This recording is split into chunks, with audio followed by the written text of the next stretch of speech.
The iPhone SE2 can be released in 4 variants at once, marking a departure from the company's usual smartphone strategy in recent years.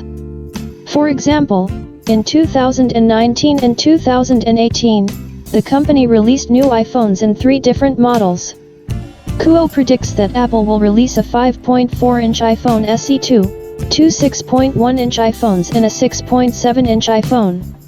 While all of these iPhone SE2s are expected to have an OLED screen and 5G support, according to Kuo, the 5.4-inch model and one of the 6.1-inch models are likely to have only 2 cameras instead of 3.